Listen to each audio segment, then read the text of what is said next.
തൊഴിലുറപ്പ് പദ്ധതി ഭേദഗതി ബിൽ ഇന്ന് ലോക്സഭയിൽ പാസാക്കാൻ കേന്ദ്ര സർക്കാരിന് നീക്കം. ഉച്ചയ്ക്ക് ശേഷം ചർച്ചയ്ക്കെടുക്കാൻ ഒരുങ്ങുന്ന ബിൽ സ്ഥിരം സമിതിക്ക് വിടണമെന്ന പ്രതിപക്ഷ ആവശ്യം തള്ളിയിട്ടുണ്ട്.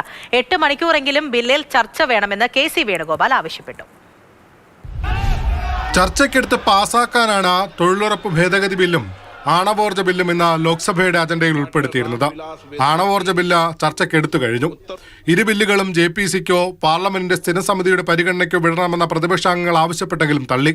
ഇരു ബില്ലുകളും പ്രതിപക്ഷത്തിന്റെ ഭാഗം കേൾക്കാതെ പാസാക്കാനാണ് ശ്രമിക്കുന്നതെന്ന് കെ.സി. വേണുഗോപാൽ ആരോപിച്ചു. തൊഴിലുറപ്പ് ഭേദഗതി ബില്ലിൽ ചുരുങ്ങിയത് 8 മണിക്കൂറും ആണവോർജ്ജ ബില്ലിൽ 4 മണിക്കൂർ ചർച്ചയും വേണമെന്ന് അദ്ദേഹം സ്പീക്കറോട് ആവശ്യപ്പെട്ടു. Entire members of the parliament want a detailed discussion. Sir, therefore I think minimum 6 hours should be allotted for. Sir, minimum 6 hours should be allotted for nuclear energy and minimum 8 hours should be allotted for Oscar energy. അർദ്ധരാത്രി വരെ ചർച്ച ചെയ്യണമെന്ന സ്പീക്കറും parliamentary കാര്യമന്ത്രി കിരൺ റിജിജുവും അറിയിച്ചു. ആണവോർജ്ജ bill അവതരിപ്പിക്കുന്നതിനിടെ ബില്ലിനെ കോൺഗ്രസ് എതിർക്കുകയും ചെയ്തു. അതേസമയം ചോദ്യോത്തരവേളയിൽ ശബരി പാതയുടെ ഭൂമി ഏറ്റെടുക്കൽ എത്രത്തോളമായെന്ന ചോദ്യത്തിന് റെയിൽവേ മന്ത്രി ഉത്തരം നൽകിയില്ല.